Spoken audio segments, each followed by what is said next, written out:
Bon, Daniel, merci de nous recevoir chez vous pour cet entretien à propos de ce qui s'est passé dans le domaine de la naissance dans les années 70. Et je pense que bon, le point central, c'est évidemment la sortie du livre de Frédéric Le Boyer pour une naissance sans violence en 1974. Mais je crois qu'on est obligé de remonter en amont pour comprendre ce qui se jouait dans cette extrême attention nouvelle aux nouveau-nés. Et donc, je vais vous poser un certain nombre de questions sur avant, Allez-y. d'abord, et ensuite sur la décennie 70. Donc, avant, en relisant Pour une naissance sans violence, j'ai eu l'impression qu'un certain nombre de choses que Le Boyer racontait au sujet de la mère ne pouvaient pas se comprendre sans l'apport de l'accouchement sans douleur. Et je voudrais savoir comment vous avez vécu les changements apportés par l'accouchement sans douleur. Alors, moi, je ne les ai pas du tout vécus parce Oui, que je ne travaillais pas en maternité. oui, J'en percevais les effets en tant que psychologue, écoutant les parents de très jeunes enfants en PMI, en consultation de PMI, et aussi à l'hôpital, hein, en pédiatrie. À l'époque, c'était d'immenses services de pédiatrie générale et des consultations donc très généralistes. Moi, pour moi personnellement, ce qui m'a le plus marqué au niveau de la naissance par rapport à l'accouchement sans douleur, c'était que tout à coup, il y a eu un livre de Bernard Tiss qui s'appelait en 1972 Naître, mhm, qui était une véritable somme, un pavé. J'ai mis peut-être un an enfin, à le lire, hein, tout 72-73. Bien que ce soit très très facile à lire d'accès, mais c'était quand même immense, hein, parce que pour moi, enfin, on parlait du bébé, du nouveau-né, du bébé, mhm. et pas de l'accouchement, justement. Or, j'étais dans cette époque des années 70-75, toute mon activité en PMI, en protection maternelle et infantile dans les crèches, euh, euh, dans ce début de la création du Centre d'action médico-sociale précoce, le premier CAMS, avant la lettre, le bébé porteur de handicap avec Janine Lévy, c'était vraiment le bébé, c'était vraiment... Et puis tous ces très très très jeunes enfants hospitalisés sans leur mère, à l'hôpital, alors que déjà la transformation des crèches, et c'est ça qui était important, avait eu lieu. Mhm. On m'a donc demandé de faire à l'hôpital, dans les CAMS, dans les centres d'action médico-sociale précoce, dans les haltes garderies, partout où on accueillait des bébés, la même chose que ce qui s'était passé en crèche, avec les parents et les professionnels. Et en fait, pour moi, naître, c'était enfin arriver à l'origine. Mhm. Voilà, c'est-à-dire au tout début, c'est-à-dire à la maternité. Et quand en 72-73, alors que j'étais en plein en train de lire Bernard Tiss, que je ne connaissais absolument pas, je ne savais pas du tout qui était ce monsieur, je rencontre Frédéric Le Boyer, ou plutôt il vient à ma rencontre. Et alors là, effectivement, moi j'y ai vu un prétexte à changer, enfin tout ce que j'essayais de faire changer grâce à mes chefs de service, mes chefs de clinique à l'hôpital, grâce à ces puéricultrices de crèche et ces médecins de PMI, enfin jamais, on n'est jamais tout seul grâce à cette kinésithérapeute de génie, Janine Lévy, je ne connaissais pas encore Laurence Pernoud, donc tout ce qu'on essayait de changer, de filmer, tout ça et tout à coup, je vois quelqu'un qui me le propose au niveau des maternités. Ça, c'est la première chose. Donc, ce n'était pas relié à l'accouchement sans douleur pour moi historiquement, parce que l'accouchement sans douleur, pour moi, c'était la mère. Mhm. Et moi, j'étais centrée sur le bébé. Et la deuxième chose aussi, c'est que j'y ai vu vraiment enfin, un prétexte formidable au niveau de la prévention primaire. C'est-à-dire qu'à l'époque, on n'en parlait pas encore sous ces termes-là. Et j'aurais jamais été capable de vous le verbaliser comme ça dans les années 70-75.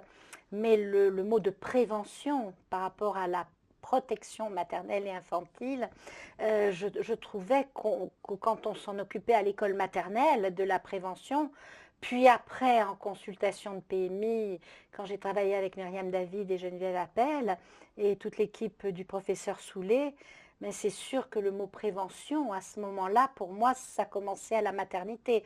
Je ne savais pas encore que ça allait commencer bien avant, c'est-à-dire les 9 mois précédant la naissance, et surtout le choc de ce qu'a été la transmission transgénérationnelle. Ça, c'est quand je me suis occupée d'enfance maltraitée avec le professeur Richardet et Anne Rouberg. Ça, c'est plus 10 tard. ans après, Oui, 1980. 1980. Mais on a commencé en 73 à l'hôpital Trousseau à s'occuper de l'enfance maltraitée. Donc pour moi, c'était lié. L'opération pouponnière commence en 72-73. Ça commence pas Voilà. avant. Comment? Ça commence pas avant Non, ça l'opération commence pouponnière. pas avant. Non, elle est née de la transformation des crèches, de l'éveil du tout petit et des techniques d'éveil du tout petit de Janine Lévy. D'accord. L'opération pouponnière en tant que telle a commencé beaucoup plus tard. Elle a commencé qu'en 77 avec Simone Veil. Et elle a été lancée en 78-79. Mais on a tourné les premiers films à ce qu'on appelait le dépôt de l'aide sociale à l'enfance, au dépôt de Paris. Oui. Donc à la pouponnière de l'aide sociale à l'enfance à Paris. On a commencé à filmer en 73. Ouais, alors je vois que vous avez un film qui est paru en 77. Oui, parce qu'il a été gelé. Donc il a été filmé en 73. Alors ça a été filmé pendant 3-4 ans. Mhm. Hein, jusque même à la transformation d'ailleurs. On a des images de la transformation de cet espace insensé d'accueil des bébés dont les parents n'étaient pas garants du développement, ce qu'on appelait à l'époque les bébés à abandonner, mais ou placés, ou enfin qu'on n'a jamais appelé nous comme ça, bien sûr. Nous avons filmé tout le temps, enfin je veux dire, pendant plusieurs années. Mhm. Enfant pouponnière demande assistance, c'est un film d'une heure, hein, de 3/4 d'heure, 1 heure, dont on a fait des extraits, mais qui a été tourné sur plusieurs années et que nous n'avons pu montrer au ministère que vraiment des années, c'était interdit de le montrer. Enfin, on ne pouvait pas le présenter. C'était une dénonciation tellement scandaleuse, Oui. c'était pas possible. C'était très violent aussi, beaucoup plus qu'on peut imaginer, enfin je veux dire. Est-ce que tu connaissais l'expérience de l'Oxy à ce moment-là? Non, parce qu'elle n'existait pas encore en Elle n'était France. pas inconnue. Non, alors c'est Alors. très... Oui, alors... C'est 73. Attendez. l'Oxy ou le maternage L'âge insolite, oui, ça paraît en attendez, 73. Là, oui. là, je peux répondre peut-être à cette question ou Oui, ça oui, ne oui. sera pas Si, possible? si, c'est lié, je pense. Oui, c'est lié. Oui. Alors, oui, mais donc, ça remonte à très très loin, l'Oxy. Et Janine Lévy, à très très loin dans mon approche des tout petits, vraiment des bébés. C'est-à-dire que quand j'ai été stagiaire et élève directe de Myriam David et de Geneviève Appel, elle revenait de l'OMS, de l'Organisation mondiale de la santé, et elle faisait une recherche absolument passionnante qui me passionnait moi pour les crèches dans une pouponnière de la Croix-Rouge à Montrouge. Mhm. Et entre 1959 et 1963, enfin pendant 4-5 ans, elles ont publié une recherche absolument majeure où elles avaient donc étudié le développement d'enfants élevés dans une pouponnière qu'on appelait BCG, c'est-à-dire des enfants qui étaient vaccinés contre la tuberculose, car après la guerre, enfin, ça faisait des ravages. Et ils étaient donc en isolement pendant 6 mois jusqu'à ce qu'ils soient vaccinés parce que leurs parents pouvaient les contaminer de la tuberculose. Et les parents n'avaient pas le droit de les voir. Et donc, on a filmé quelque chose qui était l'équivalent de Parents de Rosan, de tout ce que Geneviève Appel et Génie Aubry, enfin, filmaient dans ce moment-là, c'est-à-dire quelque chose qui ressemble à ce qu'on a filmé en Roumanie, en Russie, tout ça et tout. C'était à 2 pas de chez nous, hein. Et donc, elles ont filmé Monique, enfin des films majeurs. Dans le même temps où en Angleterre, les Robertson filmaient John, ce fameux film qui, en 84, commence le film de Bernard Martineau, Le bébé est une personne. Donc on voit combien tout est lié historiquement sur 25 ans. Et le temps qu'il nous a fallu à nous entre 1900, j'ai envie de dire 55 et 1985. Geneviève Appel, Myriam David, c'est les années 55-60. Et elle découvre que ces agents hospitaliers, ces femmes, ne s'occupent pas des bébés, elles calent le biberon, elles ne s'occupent pas des bébés, elles les nettoient, enfin c'est des usines à bébés, c'est quelque chose d'absolument terrible. Et quand elles publient leurs premières recherches, il y a une sorte de révolte de ces professionnels qui leur dit, écoutez, venez à notre place au lieu de prendre des notes et vous verrez, et vous vous rendrez compte. Et elles se rendent compte à ce moment-là, en ayant tout chronométré, qu'elles sont 1 pour 15. Ce que Janine Lévy et moi, 10 ans après, allons filmer et chronométrer donc à Paris. Il se trouve que je connaissais absolument par cœur leurs travaux, dans tous les sens d'ailleurs du mot cœur, comme j'avais lu naître. C'était pareil pour moi. Ces gens, je les ai rencontrés parce que j'avais déjà cette expérience. Et quand ils ont obtenu de l'OMS, de la Croix-Rouge, tout ça et tout, que ces femmes soient 1 pour 8, pas encore tout à fait 1 pour 6, enfin, bien avant l'Oxy, bien avant de connaître l'Oxy. Et parce que l'Oxy existait déjà, bien sûr. Elle découvre qu'à ce moment-là, ces femmes ne s'occupent pas plus des bébés et qu'elles plient les couches en 8 au lieu de les plier en 2 et qu'elles font beaucoup de nettoyage, beaucoup de ménage, tout ça, etc. Alors elles les réunissent et il y a eu là des moments absolument fantastiques parce que Myriam David et Geneviève Appel étaient des chercheurs d'une humanité enfin absolument formidable et là elles découvrent que ces femmes savent que ces enfants vont les quitter au bout de 6 mois, qu'il va y avoir un attachement épouvantable, qu'elles n'ont jamais vu leurs parents et donc elles ne veulent pas s'attacher. Le mot attachement pour la première fois va apparaître dans un article bien avant Zazo, bien avant tout ce qu'il va y avoir sur l'attachement. Et elles vont écrire qu'on ne peut pas faire que des professionnels de la petite enfance puissent s'occuper de jeunes enfants qui ne sont pas les leurs, à un âge en collectivité où leurs besoins sont tellement individualisés, sans recevoir la gratification affective et émotionnelle dont tout être humain qui s'occupe d'enfants est en droit d'attendre. Et elles vont très loin, elles disent il y a là une mission contre nature, un travail contre nature, pour lequel il faut inventer des méthodes d'éducation et de formation qui permettent, dans l'intérêt de l'enfant comme dans l'intérêt des professionnels, que ces carences-là n'existent pas. Et je me suis mis en quête de ces méthodes éducatives.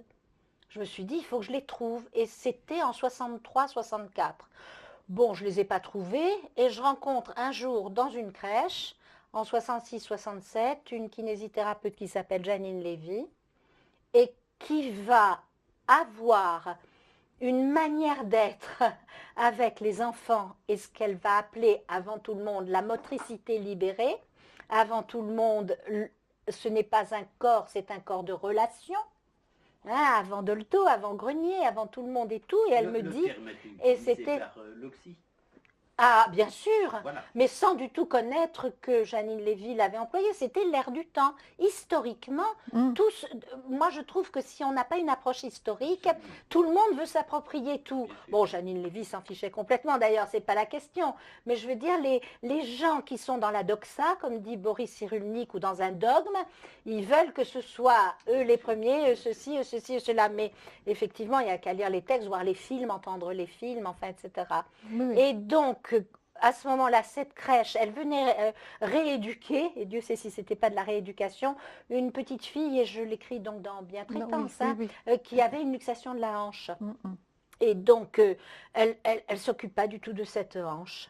Elle va la rééduquer, mais selon les méthodes globalistes, les méthodes Bobat, qui sont des méthodes de kinésithérapie qui rééduquent un enfant et pas un muscle ou une hanche ou un pied ou un bras. Et ça va être tellement éblouissant pour cette crèche que cette crèche, avant mai 68, va répandre les techniques d'éveil du tout petit. On va les filmer partout, tout ça, etc. Et après, les événements de mai 68 et ce qu'on a appelé le plaisir partagé, hein, l'éveil du tout petit ou le plaisir partagé va s'en emparer.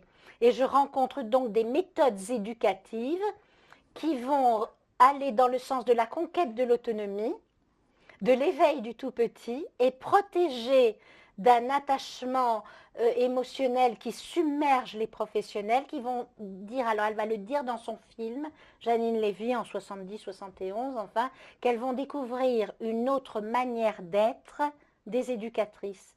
Et c'est pour ça maintenant que bien traitance, nous ne disons pas que c'est une manière de faire et de dire, c'est une manière d'être qui change les manières de faire et de dire. Car on va voir ces professionnels se transformer. Mais dans le même temps sort le statut des auxiliaires puriculture, la formation des jardinières d'enfants deviennent des éducatrices de jeunes enfants. Il ne faut pas l'enlever du contexte.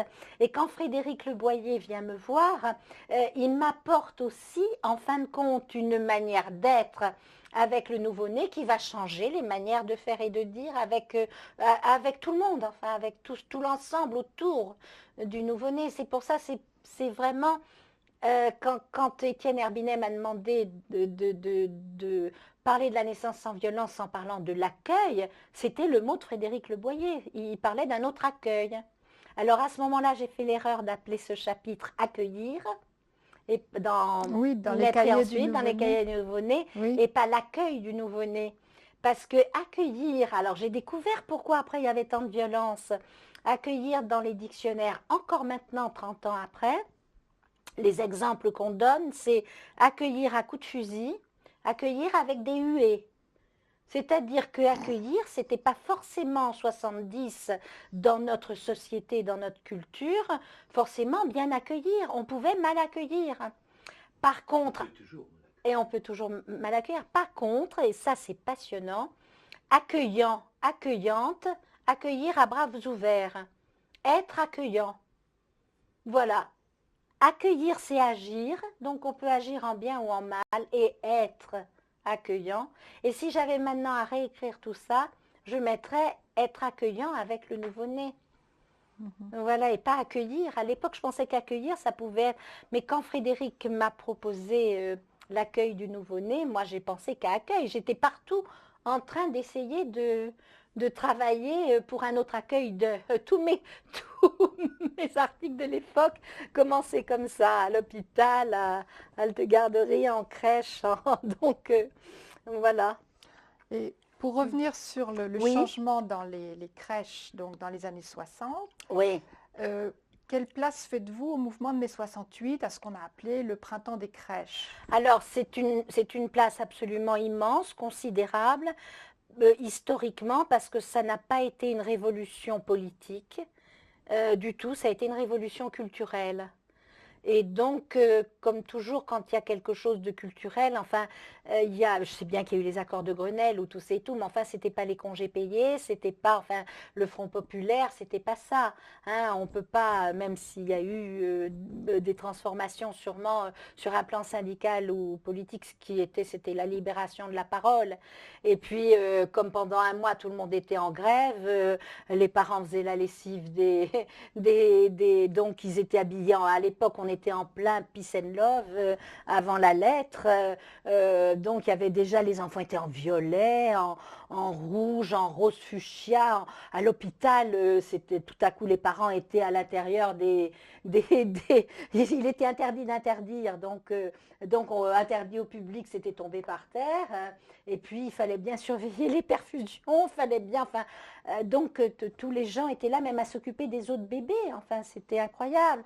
Et on s'est aperçu que les mamans se lavaient les mains, on s'est aperçu, puis surtout, c'était plus cet univers en blanc. Enfin, je veux dire, c'était incroyable. Alors évidemment, en crèche, bon, les parents sont plus jamais sortis de là, quoi. Et surtout, pour les professionnels, on n'imagine pas ce que ça a été. Et je pense que c'est pareil pour le nouveau-né. C'est-à-dire que tout à coup, elles n'étaient plus des substituts parentaux. On ne se substituait plus aux malades, à l'enfant, aux parents. C'était chacun de sa place. Et là, il y a eu des psychanalystes comme Kipman, comme Levaguerez, tous ces gens-là qui m'ont dit, mais mon Dieu, on peut être chacun à sa place sans aliéner la place de l'autre. Et là, déjà, il y a le trait d'union de bientraitance. Il y a et pas ou.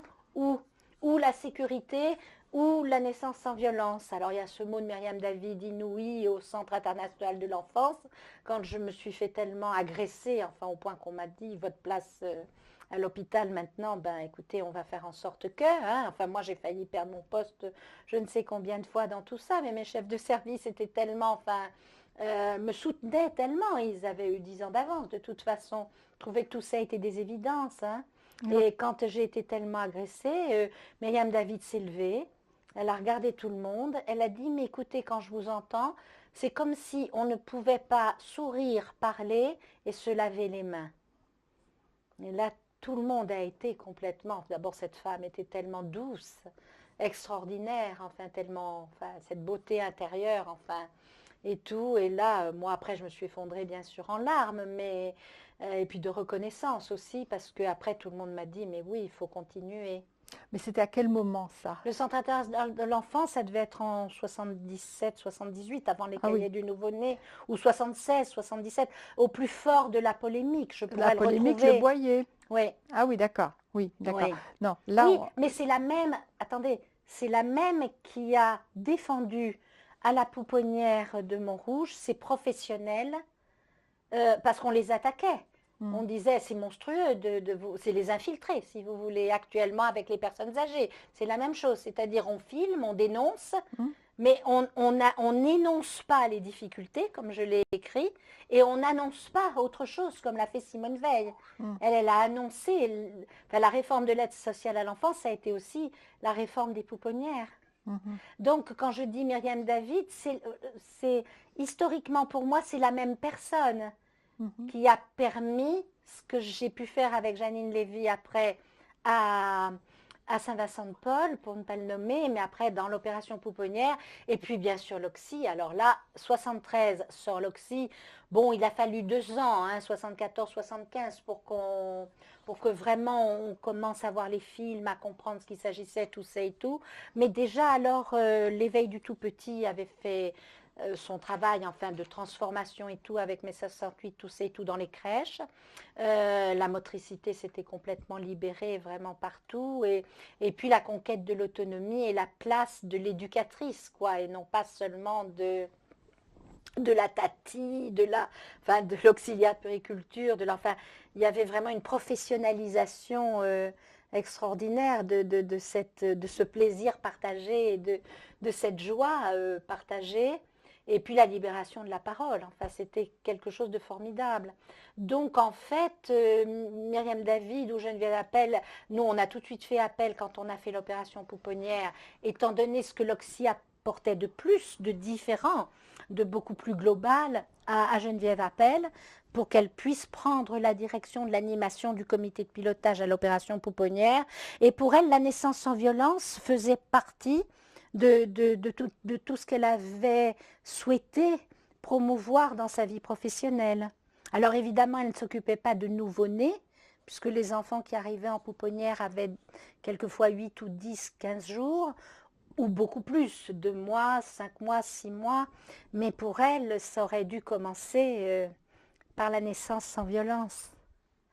Donc en fait, mes 2 mentors, hein, Geneviève Appel et Myriam David, Bernard Tiss, ça a été différent parce que je n'étais pas son élève. C'était un maître à penser. Vous l'avez découvert avec son livre? Avec son livre, oui.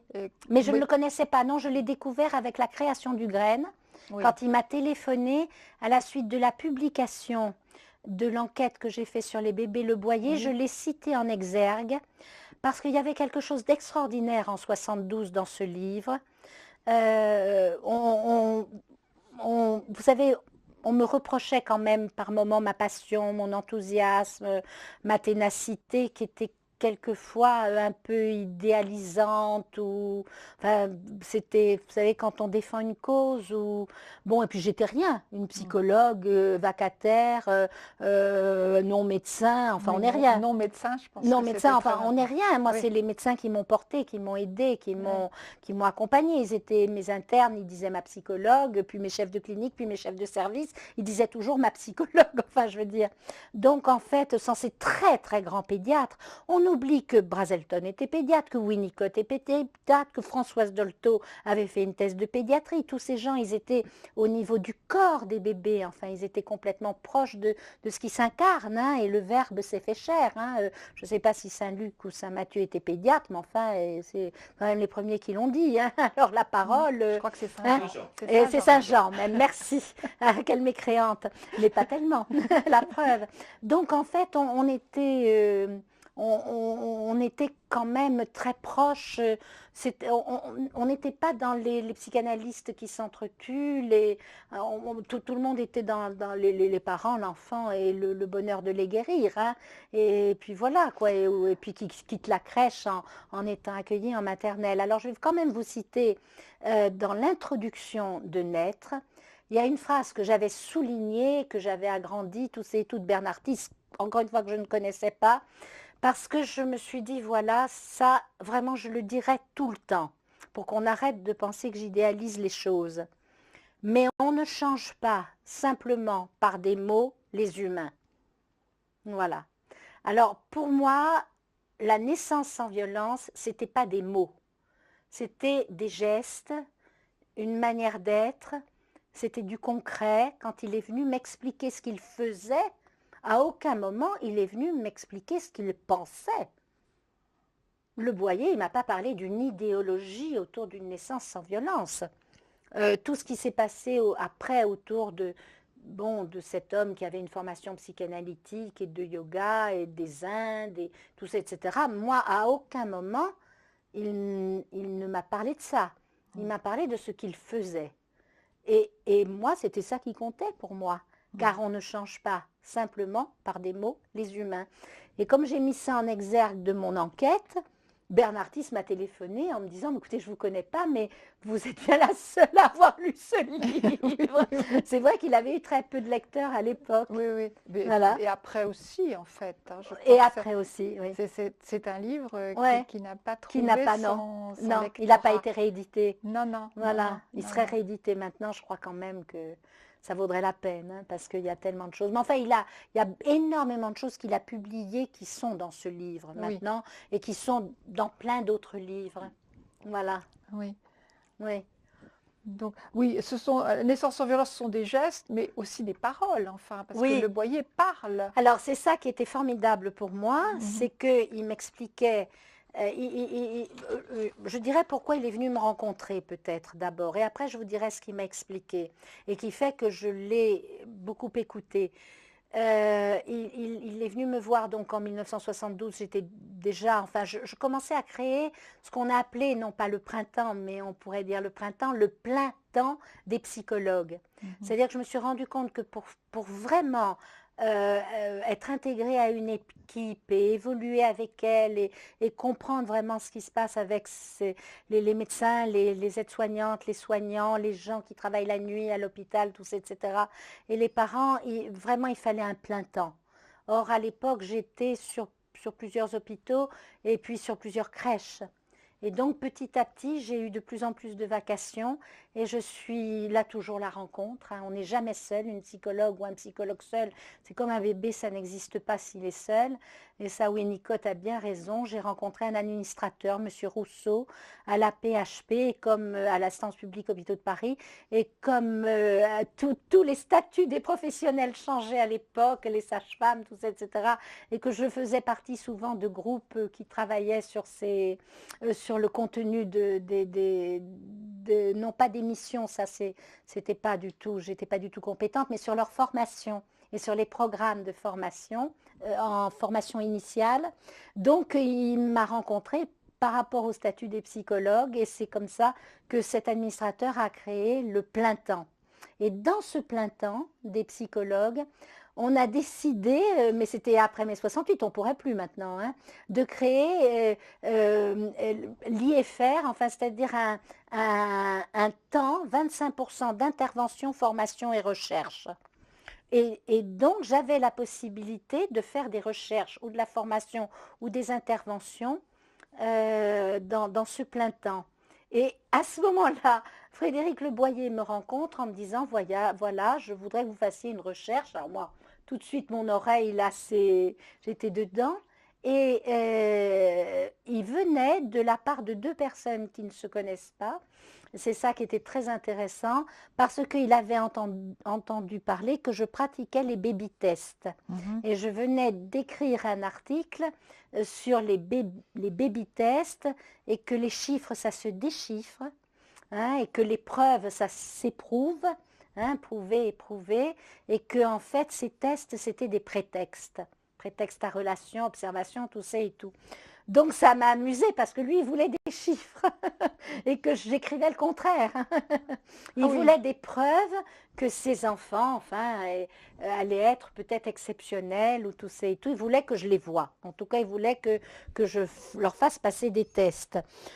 Bon, il venait de la part de deux personnes. De deux personnes qui me connaissaient, qui avaient lu donc mes articles, mes recherches, tout ça, etc. C'était des médecins des chercheurs, non, des chercheurs et des... Non, c'est à l'époque des grandes figures de la psychologie de l'enfant au laboratoire de psychologie de la rue Gay-Lussac, déjà Marie-Claire Busnel, déjà Hélène Gracieux-Alfandéry, tout ça et tout. C'est des gens de... Bon, la Sorbonne, hein, moi j'avais été publiée par le bulletin de psychologie déjà avant. Ah oui, avant le... Ah bah oui, avant, dans les... premier article, mes tout premiers articles sur les psychologues, tout ça, etc., c'était dans le bulletin de psychologie de la Sorbonne et c'était avec Juliette Favès-Boutonnier, Lagache, tout ça, etc., la grande période de la création de la licence en psycho. Donc, en fait, j'étais tout à fait dans la psychométrie, sauf que c'était pas ça du tout que je faisais. Alors, je lui ai dit, il m'a dit, mais ça m'est égal, faites tout ce que vous voulez, comme vous le voulez. Je lui ai dit, mais je viens d'écrire le contraire. Je lui ai dit, mais ça ne fait rien. C'était un peu comme dans le film No Modis Perfect. Hein, mais bon, c'est pas grave du moment que vous faites bien les examens psychomoteurs américains, donc, puisque le Brunet-Lésine, c'est l'adaptation de l'Arnold Gesell. Voilà, du Gesell. Oui, alors... Voilà. Donc, il est venu me voir pour ça. Et là-dessus, je lui ai dit, mais qu'est-ce qu'ils ont de particulier? Donc, qu'est-ce que c'est la naissance sans violence? Et là, il m'a dit ce qu'il faisait. Et la première chose qu'il m'a dite, c'est la parole. Vous avez raison. C'est-à-dire que lorsque cette femme arrivait, il lui disait, vous savez, vous allez accoucher, je suis accoucheur, mais c'est votre bébé qui va naître et on va penser que vous êtes en train de faire naître votre bébé. Et donc, il a capté toute l'attention de cette femme sur ce bébé en lui expliquant, vous savez, il vient de vivre à l'intérieur de votre ventre, de votre corps, une période tellement longue. Et alors, il lui décrivait tout ça, et donc, on ne peut l'accueillir que dans la continuité. Alors, je voulais vous dire que moi, je n'étais pas encore sensibilisée aux mots de continuum et de continuité. Je dirais même que par rapport à l'œuvre de Winnicott, c'est seulement maintenant qu'on est en train de découvrir le texte absolument majeur de Winnicott sur le sentiment continu d'existence. Hein. Donc, le doudou, l'objet de transition, la suffisamment bonne mère, le just enough, etc. Tout le monde est sensibilisé à ça, mais le going to being et le sentiment continu d'exister, tout ça et tout, c'est très, très récent. Donc, à l'époque, lui était complètement dans cette continuité, mais ça ne nous a pas frappés. Ça a frappé Bernard Tisse, bien sûr, et l'aube des sens. Mais il aura fallu encore quelques années, vous voyez. Et donc, mais pas pour évidemment Feijo, Marie-Claire Busnel et tous ces gens-là. Vous voyez, lui, c'était que ce nouveau-né ne souffre pas. C'est violent de naître, n'en rajoutons pas. Alors, je me suis dit, mais c'est exactement ce que je pense sur l'arrivée en crèche. Je vous signale que lorsque je l'ai vu, on commençait seulement dans les crèches l'adaptation progressive, l'accueil progressif. C'est-à-dire qu'avant, mai 68, les parents arrivaient le jour même où ils reprenaient leur travail et laissaient leur enfant. Tandis que au fur et à mesure, enfin des années qui ont suivi mai 68, on a commencé à créer cette adaptation progressive. Avant le Boyer, hein, avant le Oui, alors Boyer. est-ce que le Voilà. Boyer, il était au Ouais. courant de toutes ces recherches sur les pouponnières et les Ah, pas du crèches? tout, Non. puisqu'elles n'étaient sur les crèches, elles n'étaient pas encore publiées. Et Oui, les crèches n'intéressaient sûrement pas Frédéric Le Boyer parce que c'est une horreur, enfin, pour lui, de mettre un bébé dans une collectivité comme ça, si petite, tout ça et tout. Et cette civilisation ne l'intéressait pas. Enfin, je veux dire, c'était.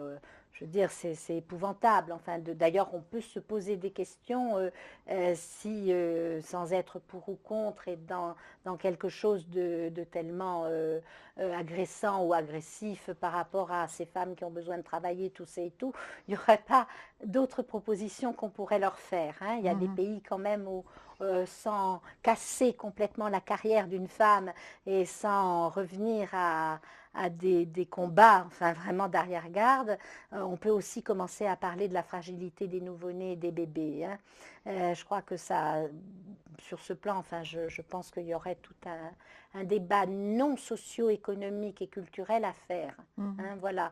Et que les bébés auraient bien besoin qu'on les défende aussi. Voilà. Mais ça, c'est oui, autre chose. Donc, si vous voulez, lui, ne s'intéressait pas du tout à ça. Il savait simplement que oui, je m'occupais d'enfants, que je les testais, oui. que je les observais et que j'essayais de montrer, à cause de la fameuse enquête OMS, hein, l'Organisation mondiale de la santé, avait dénoncé les enfants des crèches en France. Hein. De toute façon, il y avait des crèches qu'en France. Nous, on était très fiers de nos crèches, mais les enfants s'y développaient d'une façon épouvantable. Donc, moi, quand je suis arrivée en PMI, notre tâche a été de transformer les crèches, car comme le disait Juliette Favès-Boutonnier, et je le dis dans Bientraitance, quand un milieu est à ce point inadapté aux enfants, c'est pas aux enfants à s'y adapter. Il faut changer le milieu. Daniel Rapoport changer le milieu, quoi. Et donc, à ce moment-là, toute l'équipe d'Irène Lésine et d'Odette Brunet se sont mobilisées pour aider les directrices des crèches et les médecins de PMI et tout à aménager les espaces, à former les professionnels, à tout transformer, quoi. Les crèches se sont transformées à s'ouvrir aux parents à ce moment-là. Et donc, on a demandé aux psychologues de les tester. Et effectivement, il y avait 30 points de différence. Enfin, les enfants des crèches étaient très en retard quand ils arrivaient à l'école maternelle.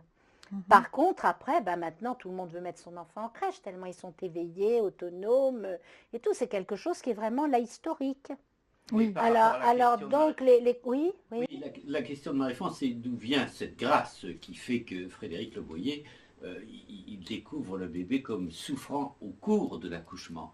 Et donc qui fait le lien avec finalement les avancées de la pensée à l'époque sur le bébé. Et donc on voit bien la filiation de Bernard Tisse avec l'accouchement sans douleur. Tu as expliqué la tienne, mais Frédéric Le Boyer. Je ne sais pas, faudrait lui demander. Je crois qu'il y a probablement une filiation personnelle, c'est-à-dire avec le propre bébé ou nouveau-né qu'il a été lui-même, parce que c'est quand même quelqu'un qui a fait un travail sur lui-même considérable pendant une dizaine ou une vingtaine d'années, aussi bien sur le plan psychanalytique qu'au niveau de sa recherche euh, plus, je dirais, enfin, spirituelle, oui, spirituelle, mais enfin au niveau du corps, au niveau de tout ce que l'Inde lui a apporté et de tout ce que ces civilisations lui ont apporté. Hein. Donc, ce serait à lui de savoir quelle filiation il y a. Il y a, et la psychanalyse, enfin ça c'est évident. Mais maintenant, je ne sais pas en quoi il était baigné de tout ce que je suis en train de dire, parce que moi-même, j'étais pas du tout consciente que j'étais baignée de tout ça. Moi, j'aurais pas été au carrefour de la pédiatrie, de la psychanalyse, de la pédagogie, hein, de l'éducation, de la psychomotricité, Parce que quand même, quand on s'occupe de bébés infirmateurs cérébraux, porteurs de handicap, tout ça et tout, on est aussi dans la rééducation, dans tout ça, hein, de bébés aveugles ou bon, et puis après de problèmes scolaires. Enfin, moi j'ai fait l'orthophonie, hein, j'ai fait des études d'orthophonie du langage écrit, hein, donc je veux dire, mais bon, à l'époque, on était un peu comme les humanistes pouvaient être à l'époque des humanités. Tandis que maintenant, on est dans des spécialités. Alors, on peut poser la question comme tu la poses, comment une spécialiste ou un spécialiste peut être... Mais à l'époque, on n'était pas dans les spécialités, on était dans quelque chose de tellement global que je crois qu'on n'était pas conscient qu'on était baigné par tout ça. Mais c'est... Enfin, moi, je n'en étais pas du tout consciente.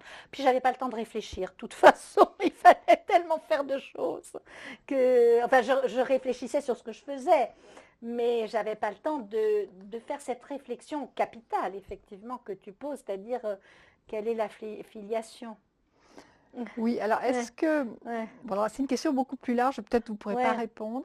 Est-ce que le contexte de guerre froide a joué un rôle là-dedans? Est-ce qu'il y avait chez un certain nombre de personnes, je pense à Le Boyer en particulier, la peur d'une troisième guerre mondiale, qui serait forcément une guerre atomique Ah, et qui je ne serait sais la pas. destruction de l'espèce humaine? Alors, je ne sais pas, par contre, ce dont je suis sûre, au niveau de la guerre froide, c'est qu'il y avait quand même toute l'influence de l'idéalisation communiste et de Oui, ça, l'éducation communiste qui a dû jouer dans dans la l'accouchement sans... transformation, non, et dans l'accouchement sans douleur, mais aussi dans la transformation des crèches, Ah oui, parce qu'on était quand même très ouvert à Makarenko, à des éducateurs. Moi, je ne connais pas du tout. Je sais que quand j'ai beaucoup travaillé comme stagiaire avec le mouvement de l'antipsychiatrie, et ils étaient tous effectivement communistes pour sortir les gens de l'asile, là, hors des murs de l'asile, tout ça et tout. Je parle de Tosquelles, de Levaillant, de toute ces gens absolument fascinants, formidables, d'une humanité incroyable, et que je pense par contre qu'eux ont été laminés, je pense, par le stalinisme. mhm. C'est-à-dire que ces générations-là n'ont pas été conscients jusqu'au printemps de Prague, je pense, mais là, ça, c'était 56 hein, quand même. Hein, c'était non, 56, c'est oui, c'est Budapest, c'est Budapest et puis 68 le printemps de Prague. oui, mais entre les deux, je veux dire entre et 68, si vous voulez, dans toute cette période-là, Mhm, entre 56 et 68, oui, je dirais dans mhm, cette dizaine d'années-là, il y a quand même des gens qui sont restés complètement dans une idéalisation. Moi, je les fréquentais, donc mhm. je peux dire que ce n'est pas du tout dans le sens de la peur d'une guerre mondiale de tous et tout, mais ça a quand même joué la guerre froide pas dans le sens de votre question, Oui. mais j'associe comme ça librement, où je me souviens que quand même, ces gens, René Zazot, tout ça et tout, Irène, enfin Lésine, enfin, c'était des Hélène Gracieux-Alfandéry, c'était des gens très très proches de l'idéal communiste, et pas bien sûr, mais ils n'avaient pas pris du tout conscience, on pouvait parler du goulag, ça faisait pas tilt, hein, on était Oui, aveugles et oui, oui. sourds. Non, non. Par contre, évidemment, quand il fallait militer sur l'antipsychiatrie, sur tout ça et tout, ils étaient prodigieux, ils étaient fantastiques. Hein. Mhm, C'était vraiment les murs de l'asile, c'est fantastique. Enfin, moi, j'ai beaucoup appris à ce moment-là. Et puis des méthodes actives. mhm. Hein, tous ces gens étaient vraiment très... Et en même temps, c'est vrai qu'à l'autre bout de ça, il y avait Libres Enfants de Summerhill 10 ans Voilà, après. aussi, oui. Alors, Et donc, moi, je dois dire que j'étais baignée par tout ça sans le relier à des idéologies quelconques, parce que ça, c'est ma vie privée, c'est mes choix politiques. Et comme je n'étais pas dans ces choix politiques-là, donc moi, je pensais qu'à faire bouger le combat humaniste mhm. de tous ces gens en très grande souffrance, hein, quand même. Hein. Les Ah, enfants des crèches ou les enfants derrière des barreaux ou des vitres dans les hôpitaux, ils étaient très mal. bon, Daniel, est-ce que Oui, vous pouvez nous parler donc des conditions dans lesquelles vous avez fait les tests des bébés Le Boyer? oui, oui. Alors, ce qui a été formidable, c'est qu'il m'a laissé complètement, enfin, un respect de ce que je faisais, de peut-être mes petites compétences modestes en la matière, et il m'a laissé totalement libre de ma méthodologie. Or, la méthodologie était facile parce que depuis une dizaine d'années, j'utilisais justement les quotients de développement, hein, puisqu'on ne parle pas de quotient intellectuel pour un enfant de moins de 3 ans. J'utilisais donc ces techniques d'évaluation à l'hôpital, d'une part, mais aussi pour tout ce qui était les bébés porteurs de handicap, d'autre part, pour voir comment, sous traitement, par exemple la découverte de la phénylcétonurie et du test de Guthrie à la naissance, permettait de mettre des enfants au régime et donc de voir que l'hyperphénylalaninémie n'allait pas contaminer définitivement leur développement mental et leur comportement psychotique, comme c'était le cas si on ne les soignait pas. Donc, grâce à l'observation psychologique et aux examens psychomoteurs, on pouvait les comparer à des enfants non traités, en particulier dans la même famille quelquefois. Et donc, on voyait bien que les quotients de développement permettaient vraiment d'une façon objective de montrer qu'un traitement était efficace. Donc cette méthodologie, je la connaissais très très bien pour l'hypothyroïdie aussi, etc. En pouponnière ou en crèche, c'était ce qu'on faisait, c'est-à-dire on avait testé les enfants avant la transformation des crèches, on avait été alertés, même psychiatriquement, enfin je veux dire, par leur état, et puis les crèches se transformaient, et Juliette Favès-Boutonnier avait raison, les enfants après allaient bien. Là, je veux dire ça, bon, on le sait maintenant, c'est devenu banal, évidemment, mais à l'époque, il fallait vraiment prouver.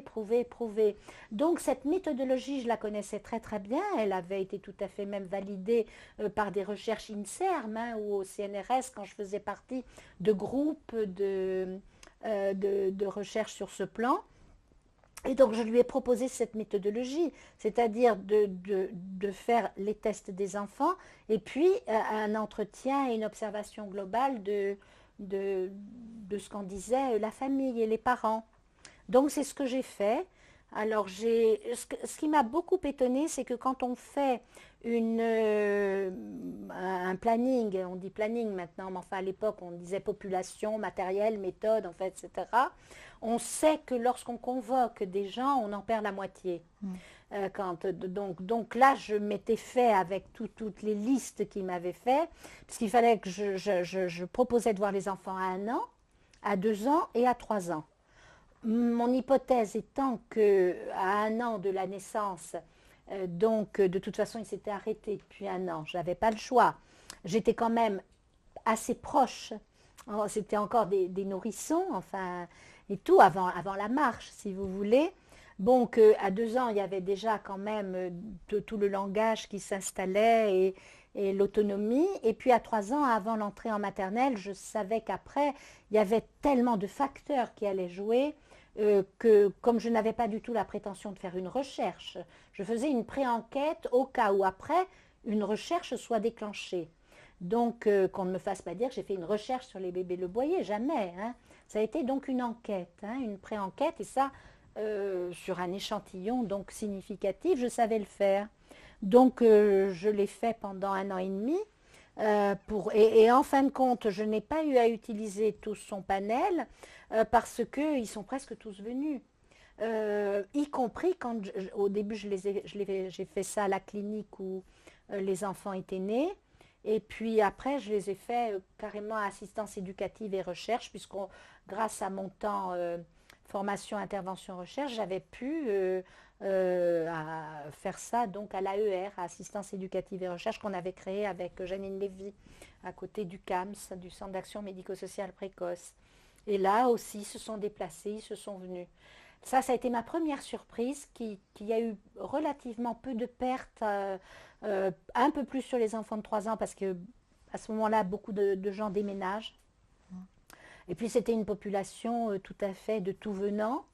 J'ai été très surprise alors de ce qu'on m'a dit après, mais c'est pas significatif, les gens qui accouchent avec Le Boyer ou avec Michel Audin. Alors Le Boyer, c'était parce qu'à l'époque, ça avait été l'accoucheur des reines, enfin, très riche, tout, personne ne savait qu'il avait complètement quitté, qu'il avait eu un changement enfin, de vie, qui le regarde, enfin, et qu'il accouchait après dans une une clinique tout à fait populaire, enfin, d'un arrondissement de Paris lambda, enfin, vraiment avec des gens, moi je n'ai pas, j'ai vu vraiment des employés, des gens, pas non plus des gens au chômage ou des gens, mais enfin Mhm. c'était vraiment des couples, il n'y avait pas de cas sociaux importants, mais c'était pas des gens, enfin très non plus privilégiés. Et puis alors d'autres, surtout pour Michel Audin, qui disait mais quand on va à Pithiviers ou au Lilas, c'est qu'on est déjà tellement là-dedans. Donc bon, il se trouve que non, ce qui a été aussi pour moi une condition sine qua non, mais c'est après que j'ai été surprise. Je trouvais que c'était tout à fait normal parce que moi en PMI, en Oui. crèche et à l'hôpital, c'était le tout venant, ce qu'on appelle. Donc, mais alors après, heureusement, le soulagement que j'ai eu d'avoir fait cette enquête sur un tout venant, c'était que justement, il n'y avait pas Sélection. oui, de sélection, voilà, du tout, du tout, du tout. Mhm. Et j'ai été dans des conditions quand même très privilégiées sans le vouloir, et je crois qu'il faut quand même le reconnaître. C'était que Frédéric Le Boyer quittait, hein, il était en train de faire le montage de son film, il écrivait son livre, il ne savait pas encore s'il allait faire un livre, un film pédagogique et de démonstration et un film plus populaire. Après, il a choisi le film poétique, hein, et à cause de ce qui s'est passé au niveau de la polémique. Mais donc il se mettait complètement en retrait.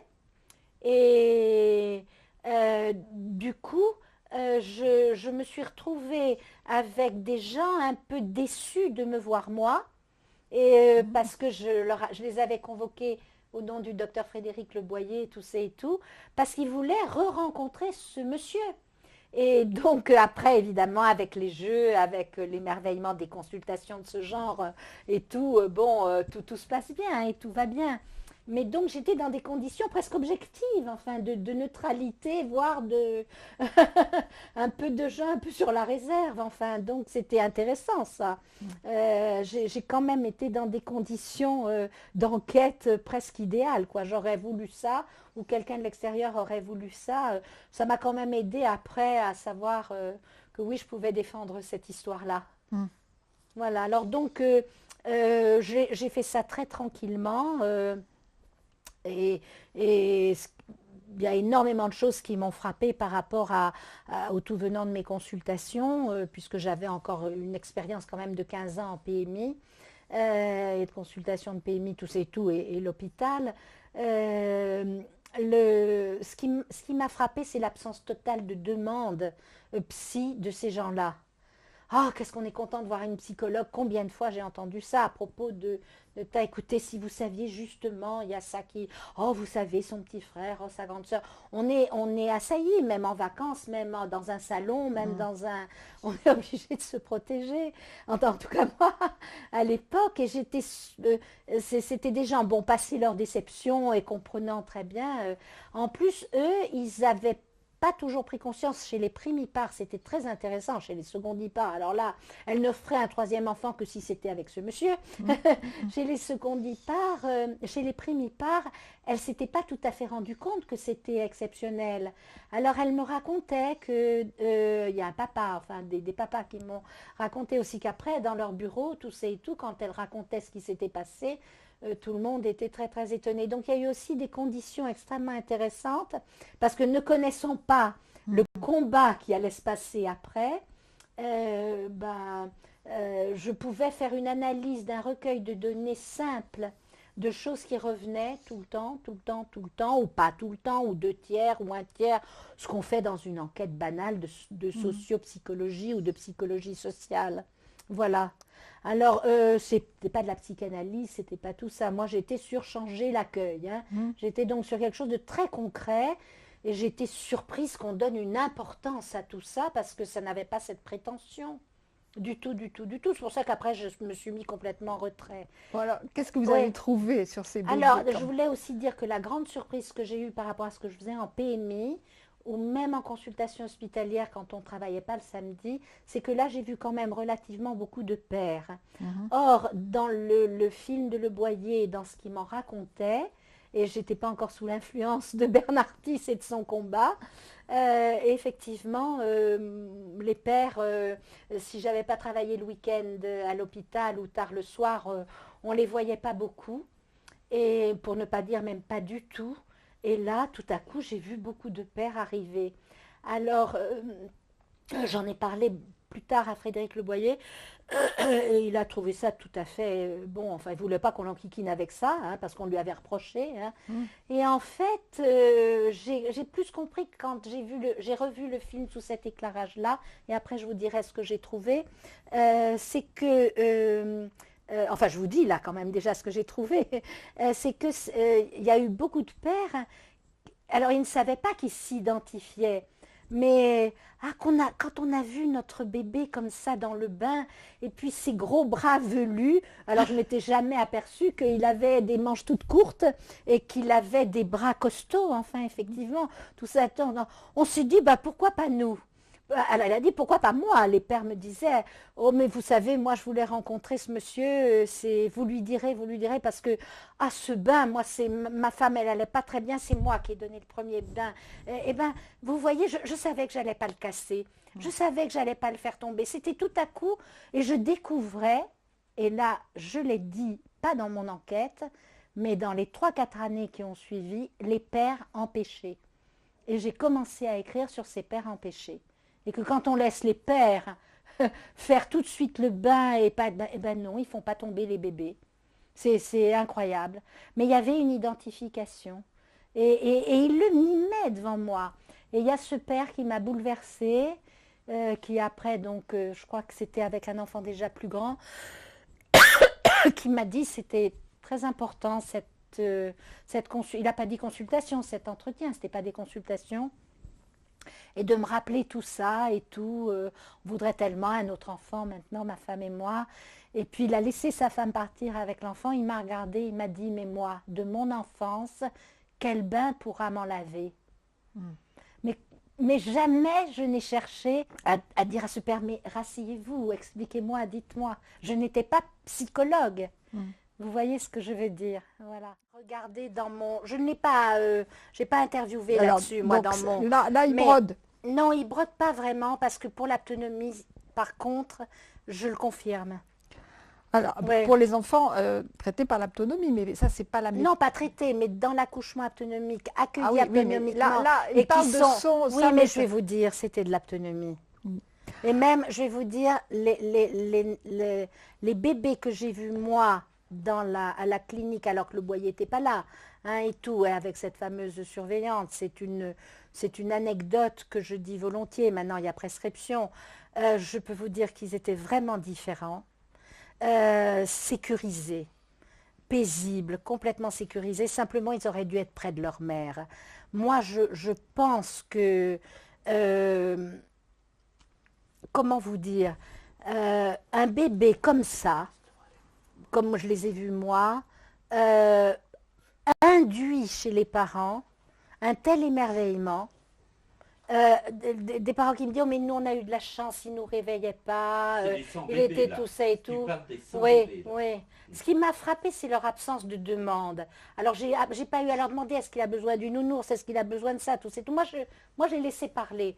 Je l'ai bien dit, c'était des entretiens libres avec, dans ma méthodologie, quelque chose de semi-directif, quand les parents n'abordaient pas l'âge de la marche ou ne me disaient pas par rapport à la propreté ou tout ça et tout. Là, je posais 2-3 questions. C'est des gens que je n'ai vus qu'une seule fois. Une enquête, c'est ça. Tu les vois une fois. Après, tu décides dans une recherche s'il faut les voir plusieurs fois, pas plusieurs fois, tout ça, etc. Donc c'est pour ça, moi je dis, c'est d'une modestie, tout ça et tout. Il n'empêche que quand j'ai vu les bébés Le Boyer, c'est-à-dire je ne les ai pas vus, moi j'ai jamais assisté à un accouchement, hein. Il avait arrêté ses accouchements, quand, bon. Mais quand j'ai commencé à aller... Non, non, moi j'ai aucun regret de rien. C'est déjà tellement fantastique ce qui m'est arrivé. Écoute, j'ai pas... Non, non, non, non. Ah non, non, non, non, non. En plus, c'est pas... J'ai pas de compétences là-dedans. Tu vois, moi, je suis dans une clinique du quotidien, après et tout, tu vois. Non, non, franchement, non, non. Ce que je veux dire, c'est que quand j'ai commencé à pas encore mon enquête. Parce que quand j'ai commencé mon enquête, il venait d'arrêter 8 jours avant. Mais j'ai d'abord été marquer mon territoire, voir si je pouvais rester dans cette clinique et les recevoir là, et quel jour je ne dérangerais pas et que j'aurais un bureau, tu vois, tout ça, etc. Et tout. Donc là, il y était encore. Et donc, c'est ça qui était la chance que j'ai eue. Mais là, on peut peut-être filmer quand même. Ça fait rien? C'est fait? Ah bon? Oui. Il faisait ses accouchements la nuit et de garde. Oui. Donc, c'était vraiment du tout venant. Et souvent, il ne les connaissait pas, les gens. Il les avait jamais vus. Donc, là aussi, c'était incroyable. L'objectivité totale. Parce que ces familles auraient pu être sous l'influence, le rôle d'un accoucheur, enfin, encore plus à l'époque, où justement les pères, les groupes de parole, tout ça n'existait pas. Je veux dire, il y avait une relation duel dans à deux, entre l'accoucheur de ce que je vivais moi dans mes consultations. Je voyais bien ce qui pouvait se passer. Et donc là, ça ne se passait pas du tout parce que je peux dire que les 3/4 des gens que j'ai vus ne le connaissaient pas. Donc ça, c'est quand même formidable. Et quand j'ai rencontré donc les gens, une secrétaire, enfin des gens comme ça et tout, est-ce que j'envoyais les convocations sur la feuille de la clinique? Tu vois, c'était des détails, des choses comme ça. Ou est-ce que c'était quelque chose... Bon, en fin de compte, c'était assistance éducative et recherche qui s'est occupée de tout ça et tout. Mais au début, je les voyais là. Et il y a une surveillante qui m'a dit, ah ben tiens, cette nuit, Monsieur Le Boyer il y a eu des bébés qui sont nés cette nuit. Là, ce week-end, là, ces 3 derniers jours, vendredi, samedi, dimanche, il y a eu, venez, venez, venez. Alors, j'y vais, je vois donc désolée, mais c'était comme ça à l'époque, hein, cette nurserie, hein, il y a même des endroits où on appelait ça pouponnière, hein, et tout. Je me dis, mais pourquoi ces bébés ne sont pas dans les chambres de leurs parents? Enfin, je veux dire, c'était... Bon, mais c'était pas mon combat, hein, encore à l'époque. Et à ce moment-là, elle me dit, à votre avis, ils sont où les 2 bébés de Frédéric Le Boyer? Alors, non, non, je me suis bien gardée, mais tout de suite, j'en ai vu 2, il y en avait 4 ou 5, je ne me souviens plus très bien, qui pleuraient, qui couinaient, qui étaient contractés et tout, et 2 vraiment, mais comme sur la photo, c'est pas possible de voir ça. Alors, elle a vu mon regard, elle m'a dit, oui, vous avez tout compris.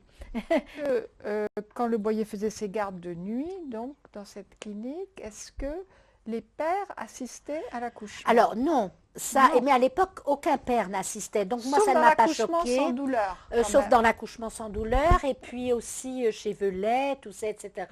La participation, oui, non, mais aussi parce qu'il y avait l'accouchement sans douleur, mais tous les pères dans l'accouchement sans douleur ne coupaient pas le cordon. Non, non, non, Tous, non, non, c'est non. pour ça que je Ouais. rappelle Non, que non, ça non, allait même... il ne coupait pas le cordon dans l'accouchement sans douleur. Non, non, mais je alors rappelle que justement, ça, on en Velay, parlera après que tout parce ça et que tout, ça... la présence des pères, enfin, je veux dire, était aussi active et bon, filmée pour ça. Oui. Hein. C'était à la naissance, hein, je veux dire. Alors, donc, moi, ça ne me choquait pas du tout parce qu'à l'époque, aucun père, en 72, 75, enfin, n'assistait à... C'est pour ça que j'ai été surprise de voir autant de pères venir et s'identifier au bain.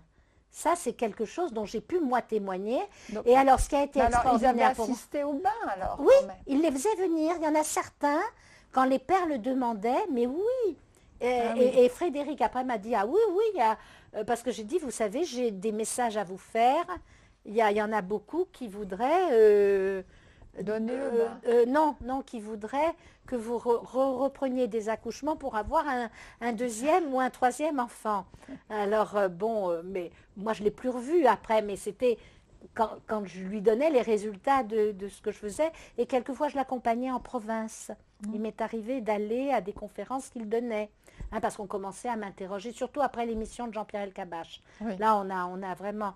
Alors, donc, je lui ai dit ça, je lui ai dit, mais écoutez, les pères n'assistaient pas, mais puisqu'ils ont fait des bains, c'est qu'ils vous ont vu donner des bains. Et là, il m'a dit, mais oui, ma chère amie. Après, je leur disais, bah, vous pouvez rentrer. Alors, il y en a qui disaient non, non, non, il y en a qui disaient oui, oui, oui, puis il y en a qui disaient ça y est, il est né, est-ce que je peux rentrer? Et il a dit bon, enfin, mais ça n'intéressait pas plus que ça, que de me confirmer que oui, il y avait des pères qui étaient rentrés. Et c'est peut-être ça, les 30%. Mhm. Peut-être que ça n'est qu'un petit quart, ou 25% ou 30%, je ne me souviens plus. Peut-être c'est ceux-là qui sont rentrés, alors que 70% n'étaient pas rentrés.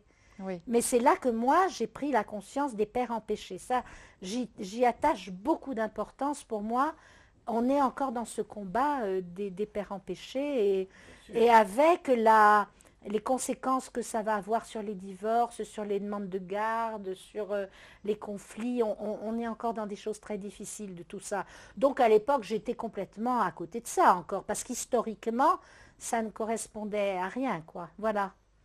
Alors, ce que j'ai trouvé, c'est dans cette absence de demande. Alors, c'est vrai que Frédéric Le Boyer a eu beaucoup, beaucoup, beaucoup de témoignages directs de familles qui lui disaient qu'il a continué à fréquenter avant de me rencontrer et de tout quitter, et qui lui disaient vraiment que ses enfants étaient absolument très différents dans ce qu'on va appeler plus tard la sécurité de base, une absence d'angoisse aux étrangers. Et là, j'ai beaucoup travaillé sur l'angoisse des 9 mois de Spitz, parce que je pense que c'est une angoisse qu'on provoque par la manière dont on accueille les enfants. Il y a un stade, un véritable stade entre 7 et 9 mois que Piaget a très très bien décrit, où les enfants prennent conscience de l'autre et de soi et de ce qu'on a appelé la permanence des objets, que les objets ont une permanence même quand ils disparaissent et que soi-même on ne disparaît pas. Et c'est le fameux l'âge du coucou, hein, qui est absolument universel. Et en fait, quand on ne fait pas de changement violent à un enfant, qu'on le console dans les discontinuités, qu'on en fait donc des continuités, eh bien, effectivement, on retrouve complètement ce stade, mais sans l'angoisse. C'est des enfants observateurs qui restent sur leur garde, qui sourient plus à tout le monde. Et puis, dès qu'ils ont bien observé et tout, bah, ils refont des sourires et ça va très bien. Alors, effectivement, après, avec l'autonomie, on s'en est rendu compte d'une façon complètement évidente de ça. Mais on s'en est rendu compte aussi avec tous ces accoucheurs qui ne sont pas des clones de Le Boyer ou des clones de l'autonomie et qui tout simplement accueillent très gentiment et respectueusement leur bon. Et quand on a un pédiatre comme Maurice Titran, dans une maternité, ben, on s'aperçoit effectivement de l'investissement relationnel que les pères et les mères peuvent faire, parce qu'au lieu de faire un examen neurologique ou neuromoteur qui cherche ce qui ne va pas, ils passent leur temps à dire aux parents tout ce qui va bien. Alors il y a un surinvestissement immédiat dans ce cas-là. Et je pense, moi, qu'il faut arrêter d'en faire des bébés Le Boyer ou des bébés autonomiques ou des bébés. Je veux dire, c'est tout simplement une culture, une civilisation qui doit changer. Et c'est ce que disait Maurice Titran, qui ne faisait ni de la psychanalyse, ni de l'autonomie, ni du Le Boyer, qui s'inspirait de tout ça et qui faisait du Maurice Titran, c'est-à-dire de l'accueil humanisé. Mhm. Et moi, je n'appartiens à aucune de ces écoles non plus. Et c'est vrai que on arrive à transformer des enfants dans une détresse effroyable uniquement en parlant doucement, en attendant qu'ils réagissent, en les sécurisant et en étant tranquille. Voilà, donc en fin de compte, c'est ça que cette enquête m'aura apprise. Alors, Frédéric Le Boyer, évidemment, moi, c'était des gens qui n'ont jamais revu. Je signale que j'en ai vu 3 ou 4 qui n'allaient pas bien, dont un père, je crois, qui était alcoolique, enfin tout ça et tout. Et je ne crois pas qu'on peut tout réduire à la naissance sans violence. Il faut quand même bien relire mon enquête. Dans mon Mhm. enquête, je le dis ça. Par contre, je pense que les parents me parlant de leur bébé euh, étaient tellement, enfin, à 1 an, hein, je rappelle qu'il y avait 1 an. Oh oui, mais nous, on a tellement de chance, si vous saviez, moi, ma voisine, ou si vous saviez, ma soeur, ou si vous savez, il était tellement inouï. Et quand on est dans l'émerveillement dès le début, on va être tout à fait, enfin, je veux dire, dans une interrelation différente. Vous voyez, moi je crois que c'était des... Alors sans aller jusqu'à l'enfant thérapeutique de Winnicott, je crois que des bébés comme ceux-là sont effectivement sont tout à fait... vous savez, ne serait-ce que le regard, comme c'était des bébés qui n'étaient pas aveuglés et qui regardaient autour d'eux, ça suscite chez les... Vous savez que la première chose que les mamans regardent, les études de Monique Rubin et d'Irène Lésine disaient à l'époque que le bébé met 4 jours à ouvrir les yeux et à rentrer en relation visuellement avec sa mère. Ça, c'est les études, alors là, des très grands chercheurs du CNRS, hein, de Port-Royal, Irène Lésine, Monique Robin. Eh bien, effectivement, quand on ne les aveugle pas et que Brazelton l'a montré, tout le monde l'a montré, bah, ces bébés, la vision est tout de suite opérationnelle. On me dit, c'est pas possible, un intra-utérin, il ne voit pas. Mais un intra-utérin, il ne respire pas. Et pourtant, dès qu'ils sortent, le poumon respire. Donc, les yeux, tout de suite, sont opérationnels. Alors, évidemment, un bébé ne peut pas faire le marathon. Et il ne voit pas de la même façon qu'un sportif de 20 ans. Mais moi, alors ça, j'aurais découvert ça. Ça, vous l'avez découvert avec le boyer? Ah oui. Oui. Ah oui. Oui. Et alors à ce moment-là, on s'est aperçu, ça c'est le docteur Anne Rouberg avec les enfants maltraités ou qui ont très peu de relations, qu'en fait, ils ont une vision très, très, très rétrécie et qu'en fait, la vision est une vision relationnelle et interrelationnelle. Et là, alors, donc, elle le prouve dans Blanche-Neige et les 7 nains, mais Spitz l'avait déjà écrit. Et on ne s'occupe pas assez des déficits visuels des enfants carencés affectivement. Bon, ça, c'est des choses que vous avez appris Appris à partir de Le Boyer, que Oui. j'ai pu après approfondir et surtout nourrir, alimenter, enrichir. Oui, et là, avec, on est encore à l'aube des choses. Oui, hein, avec sur ce plan. Brazelton aussi. Oui, et puis Pierre qui insiste- Rousseau après, enfin Oui, tous ces qui gens qui insiste font des... sur, Ah ben l'interaction, Brazelton, oui. c'est évident, oui, Oui, le ça a fait que été... le Ah ben bébé, oui, ben oui, et tout de suite oui. dans des compétences Oui, extraordinaires. ça, et qu'il est Mais il a aussi la compétence de rassurer ses parents. Ou d'un bébé qui est comme ça, ben, qu'est-ce qu'il y a mon bébé? Et elle a tout de suite une expression, tandis qu'un bébé qui est comme ça, oh là là, qu'il est beau mon bébé. C'est-à-dire que même quand ce père ou cette mère croit rassurer, en faisant mais qu'est-ce qu'il y a mon bébé? Ils ont une expression où le bébé est encore plus stressé, alors qu'ils sont dans un élan. Et quand ce bébé est tellement comme nous, là, là, là, là, ben ça y est, le bébé, vous comprenez? Et c'est des interrelations et des interrelations qui se mettent très, très vite en place. Oui, oui, Et c'est ça qui pour est moi, si vous voulez, la naissance sans violence, parce qu'on me dit, ah ben alors c'est pas la naissance sans violence, c'est les interrelations. Mais c'est la naissance sans violence qui transforme. Ça, évidemment, Brazelton après a mis tellement d'eau à notre moulin relationnel que ça a été délicieux. Oui. Vous voyez, voilà. Bon. Et Winnicott, quand même, cette phrase magnifique, le nouveau-né se regarde dans les prunelles des yeux de sa mère le regardant. Le nouveau-né, voilà, c'est-à-dire que chacun se regarde dans l'autre. C'est fantastique ça. Et c'est pas du narcissisme, parce que Narcisse se regarde dans les prunelles de ses propres yeux dans l'eau. Oui. Tandis que là, ça y est. Oui. Et après, il y aura le père, il y aura le tiers qui va faire pareil. Donc, vous voyez qu'on n'est pas dans le narcissisme, dans ce miroir-là. C'est pas du miroir, c'est du vivant relationnel. Et ça n'est pas encore assez exploré. Ou véhiculé, ou valorisé, ou enseigné. Voilà. Bon.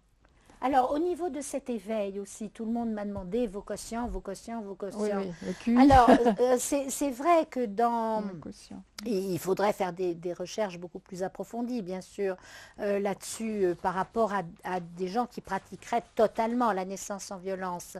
Mais ce que je voudrais dire effectivement, c'était que par rapport à mes consultations habituelles, ces enfants manipulaient, jouaient. C'était des examens psychomoteurs qui ont été très faciles, très inventifs.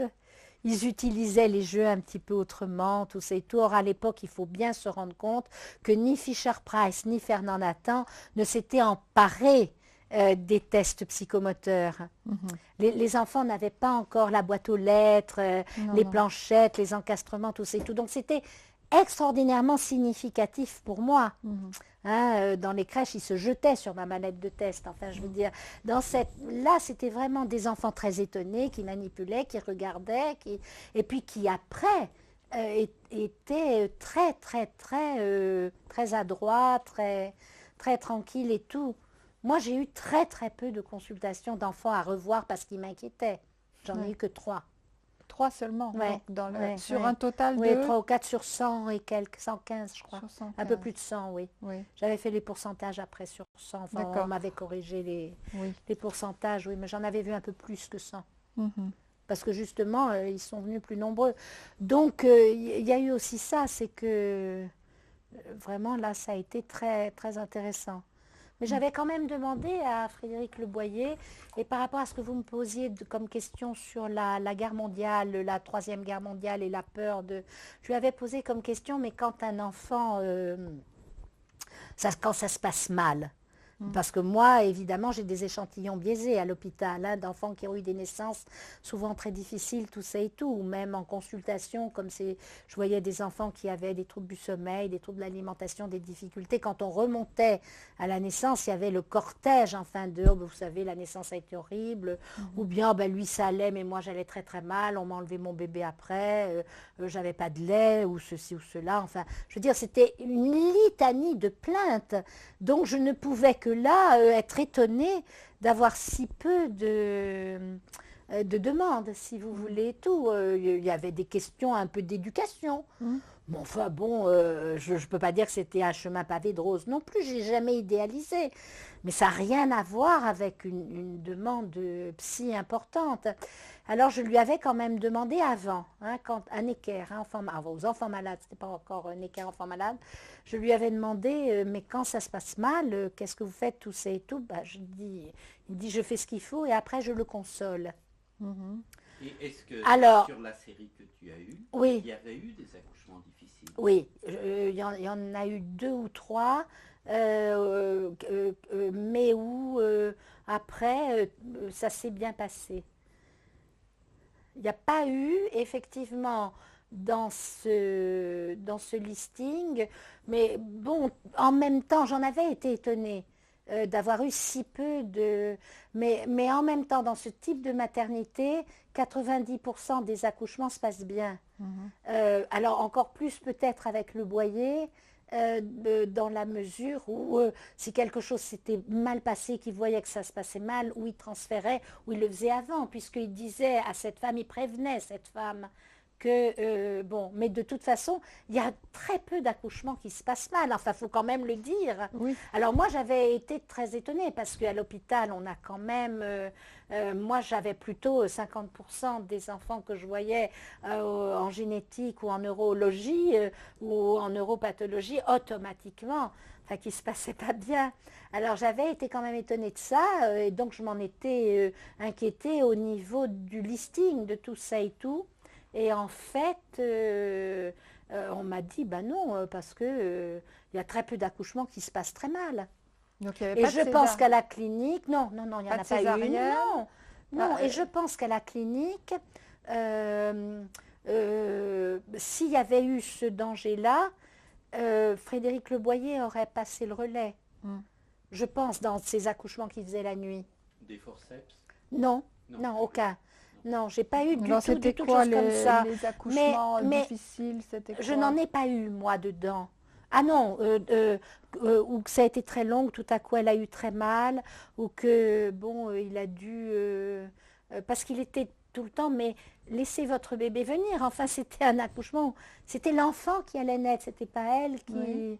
Donc il était tout le temps en train de la masser, la détendre, on La ne se rend sécurité. pas compte de ça dans le film du tout, puisque le film, c'est sur... Il faudrait interroger Frédéric Le Boyer sur... il changeait les positions, hein. Ah oui, il Ben allait. oui, mais moi, ça, je l'ai su qu'après. Mhm. Je l'ai su qu'après, moi. Ça, moi, je ne me suis pas du tout occupée des mères et des Bien sûr, accouchements. bien sûr. Sauf que j'ai su, à travers ce qu'elle me disait, que à un moment donné, ça s'était pas bien passé pour elle, pour la maman, mais pas pour le bébé. Mhm. Elle se levait, tu sais. Je ne sais pas ça. Après, il m'a dit oui.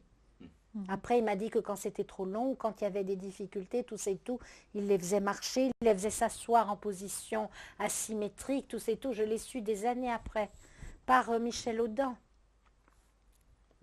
Et quand on a écrit Corps de mère, corps d'enfant. Mais ça, je ne le savais pas du tout, moi. Qu'il faisait tout un travail auprès des mères, Mhm. en les rassurant, en leur disant, en les changeant. Et effectivement, tu es bien placé pour savoir que dès qu'elles ne sont pas les pattes en l'air et dans cet état et tout ça et tout, bon, il n'y avait pas de monitoring à l'époque, donc il n'y avait pas toute cette angoisse du monitoring et tout qui est certainement justifié, le monitoring. Moi, je ne me suis jamais occupée de ça. Hein. Je pense que s'il y a sécurité technique, très bien, mais qu'il ne faut pas que ça empêche la musique. Hein, parce que voilà, il ne C'est faut à pas que ça cette empêche, époque. voilà. Mais à cette époque, Mais justement, c'est ouais. à cette époque que commence à Oui, apparaître. que commence à apparaître la Voilà, technicité. voilà. Voilà.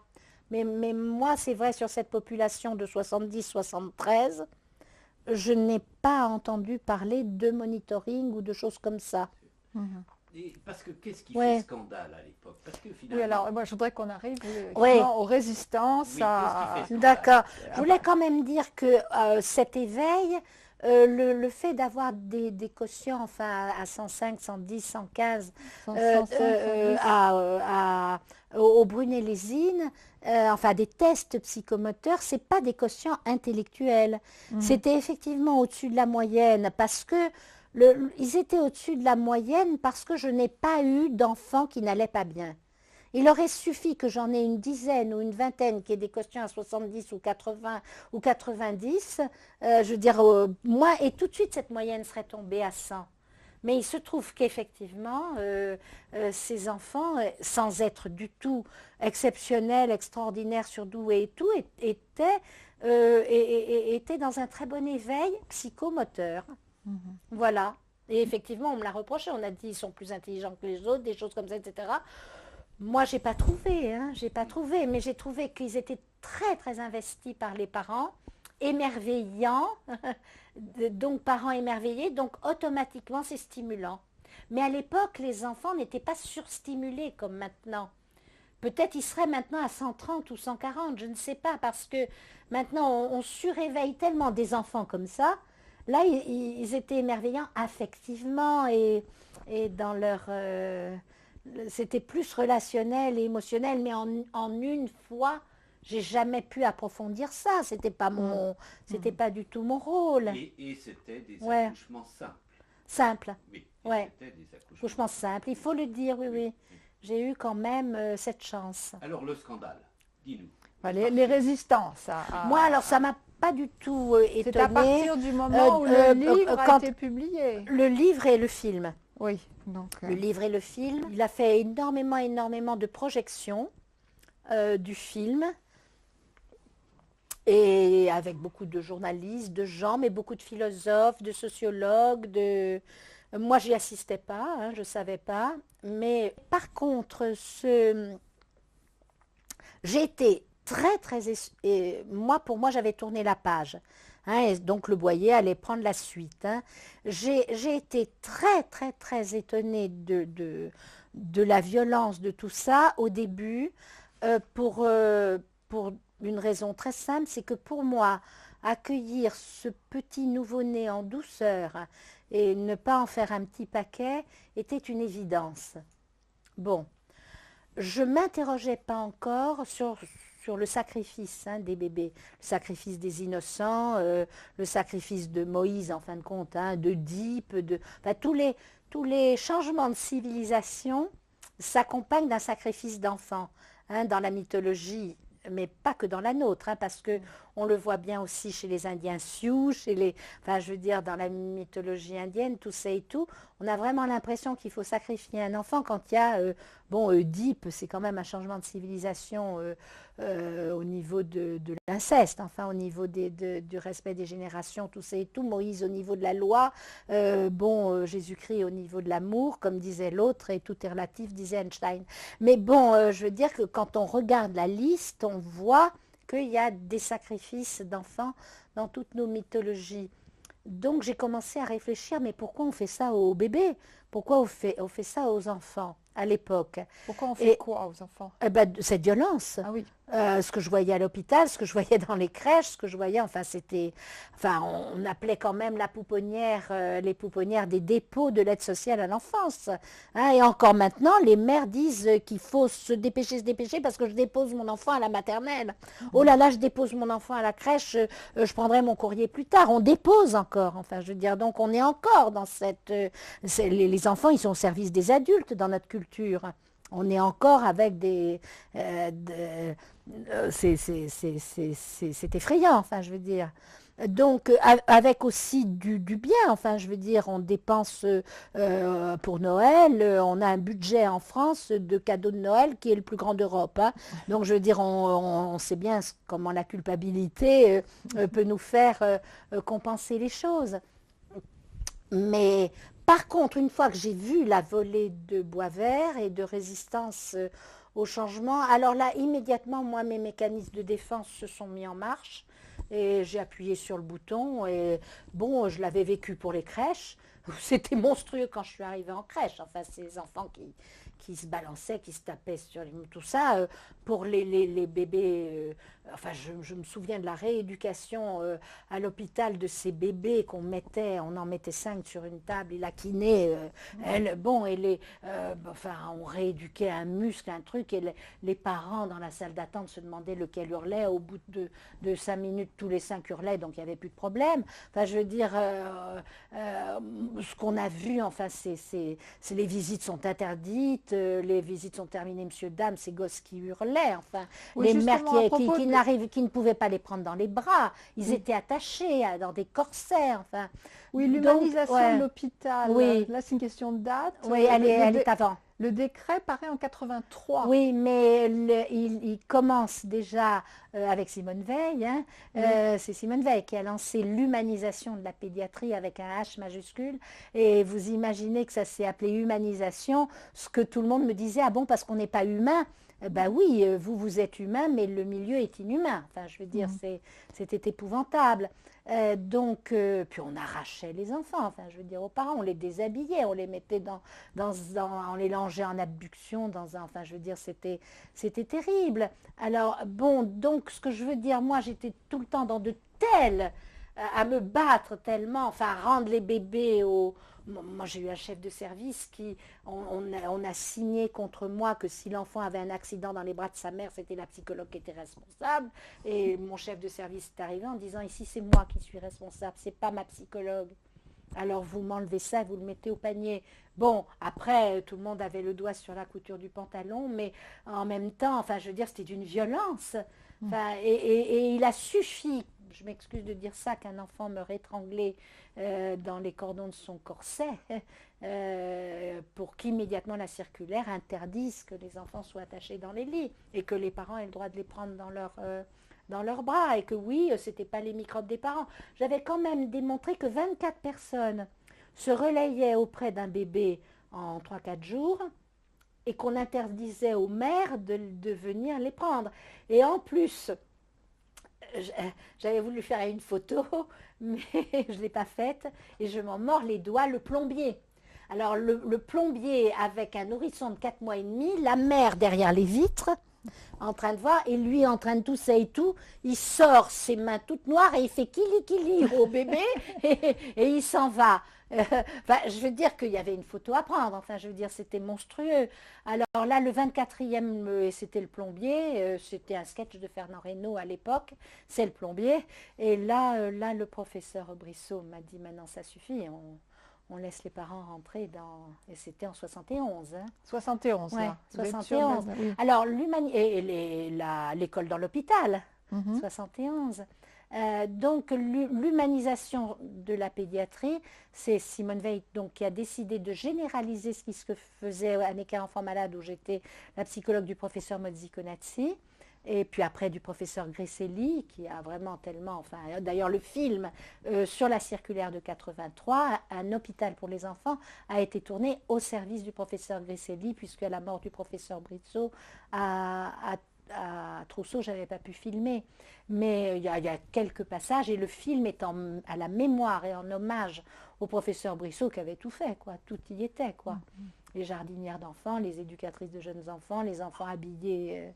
Bon, enfin, le professeur Richardet, tout ça, toute cette équipe a... Donc, c'était, oui, c'était avant Le Boyer. Donc tout ça, c'est vraiment en même temps. En même temps. Oui, oui, c'est ça Oui. Qui est très important. Tout est parti des crèches. Oui. Hein, tout est parti de la transformation des crèches et de mai 68. À partir du moment où les parents étaient entrés dans les... Et des pouponnières aussi, quand Ah même. non, la pouponnière, ça a été 78, 79. Ah non. mais quand même, Sucy-en-Brie, l'Oxy à Sucy-en-Brie, c'est 76, 77.